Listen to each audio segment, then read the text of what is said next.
C'est avec une grande joie, un grand plaisir que je vous accueille au rectorat de l'Université d'État d'Haïti pour cette causerie ouvrant les activités de la visite de notre monument, de notre icône, Dany Laferrière.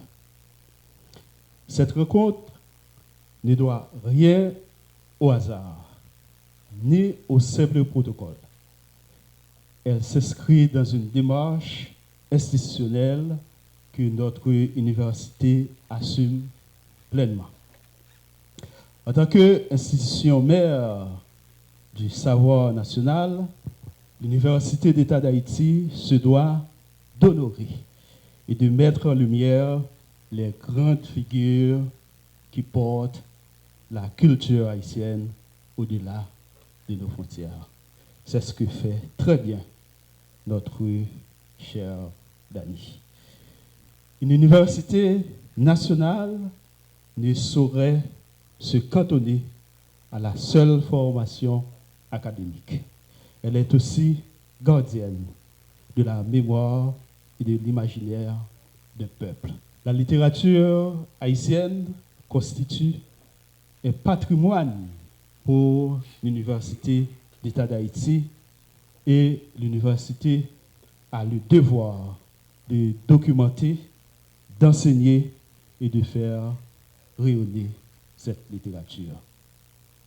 Il faudra absolument faire rentrer les œuvres haïtiennes dans nos curricula, dans nos bibliothèques, dans nos thèses de master, de doctorat et dans nos colloques.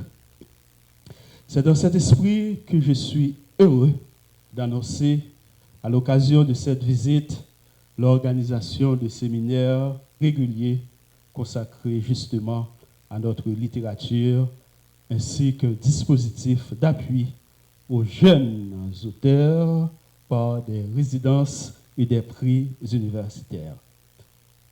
Beaucoup d'entre vous connaissent déjà l'œuvre de Dany Laferrière. Certains l'ont même étudié dans certains cours. Permettez-moi rapidement de rappeler quelques éléments.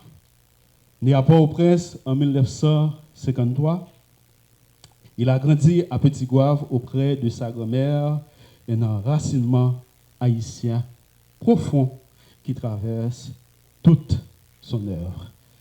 Depuis 1985, il construit une littérature présente dans le monde entier, qui a fait rentrer l'expérience haïtienne, l'enfance, Petit-Goâve, la peinture haïtienne, la mémoire du pays natal dans le grand récit littéraire mondial. En 2009, le prix Médicis est venu couronner l'énigme du retour. Roman du retour au pays natal qui résonne particulièrement avec l'histoire de tant d'Haïtiens de la diaspora haïtienne. Puis en 2013, son élection à l'Académie française a fait de lui le premier écrivain né en Haïti à y accéder. C'est un honneur qui rejaillit sur tout un peuple et sur toute une littérature. À travers son œuvre, Dany Laferrière contribue à porter la parole haïtienne avec fierté, sans complexe, et la faire dialoguer avec le monde. Cette visite doit être pour nous l'occasion de réaffirmer une conviction. La littérature et les arts ne sont pas des ornements de la vie nationale, mais des piliers de la construction identitaire et intellectuelle du pays. Tout d'abord, pour remercier le recteur et le rectorat de l'Université d'Haïti pour ces paroles qui m'ont touché beaucoup, parce que je crois que c'est la première fois qu'on me reçoit vraiment en Haïti dans un mode officiel. ça bouge quelque chose parce que quand même, j'ai 8 doctorats honoris causa d'université, l'École normale supérieure, la Sorbonne, Pierre et Marie Curie, Middlebury aux États-Unis, et à l'Université de Rimouski, de Montréal, McGill, et d'autres. Et je n'ai jamais eu de quoi que ce soit d'officiel de l'État haïtien. Et c'est normal parce que tout ce que je dis, je le dis à partir d'Haïti. On n'a pas besoin de saluer ce qui est en somme nous, d'une certaine manière. Mais de temps en temps, on peut prendre le temps de faire une accolade et entre nous, comme disait le recteur, et puisque je suis nous, vous êtes nous. Donc on peut faire une accolade entre nous, ce n'est pas de trop. Et j'en suis touché aujourd'hui. Donc simplement pour vous dire que le recteur a parlé de toutes sortes de choses. Il m'a fait un accueil grand genre, comme on dit en Haïti. Mais en fait, je suis quelqu'un qui a toujours voulu écrire et qui a tout fait pour écrire, qui a sacrifié beaucoup de choses, même une attention plus soutenue à la réalité politique haïtienne, à la réalité politique canadienne, québécoise, française ou américaine, même si je reste quand même sensible dans mes livres d'une manière différente à la politique. D'ailleurs, tout à l'heure, nous aborderons un livre pour enfants qui est un livre politique. Je suis resté un peu à distance même du racisme, qui est une horreur. En Amérique du Nord d'abord, et quand des amis me disaient il faut aller protester, descendre dans la rue, manifester avec les gens, ce qui est naturel, et j'avais répondu que je ne peux pas être à la fois la maladie et le remède. Et c'est le racisme qui doit se guérir. C'est à lui de s'occuper de cette affaire. C'est lui qui l'a inventé.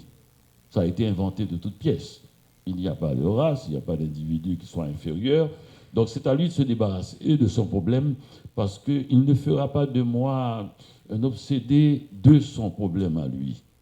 Et cette analyse, je l'avais faite la même chose pour la dictature sous Duvalier, en disant je vais écrire sur ma grand-mère qui est plus importante que le dictateur, et parce que c'est ce que le dictateur veut, qu'on soit obsédé par lui. Contre lui ou avec lui, mais obsédé par lui. Et si on fait un pas de côté, qu'on s'intéresse à soi et à ceux qui nous entourent, et d'abord à ceux qui nous aimons, et aux problèmes qui sont réels, pratiques et concrets, et non à la difficulté et à la souffrance apportée et pas au malheur qui nous tombe dessus, je ne peux pas être à la fois à l'intérieur de ce malheur et en parler. D'ailleurs, le poète Homère avait dit « Si les dieux nous envoient des malheurs, c'est pour qu'on en fasse des chants ». Et ça, je ne peux pas l'enseigner aux Haïtiens parce que c'est le plus grand chanteur de malheur. Il est impossible, je l'ai écrit une fois, pour empêcher un Haïtien de rêver, il faut l'abattre. Il n'y a pas d'autre solution. Ils ont une capacité, une énergie que je vois ici, où le monde entier dit il est impossible de venir en Haïti. Et quand vous arrivez, vous êtes là. Bien sûr, le drame est plus qu'important. Et je n'ai pas encore même bien vu de près, d'ailleurs. Le recteur m'a promis. Mais il reste que l'énergie que j'ai vue, que j'ai filmée même en descendant ici, cette énergie extraordinaire, on dirait qu'il y a une émeute chaque jour, tellement il y a de gens dehors. Et les 11 millions de gens, dont 75-70% en moins de 25 ans, cette énergie se manifeste dans toutes les activités de la vie sociale. Et cette énergie, on ne peut pas la compter, on ne peut pas la contrôler non plus, parce qu'elle déborde de partout.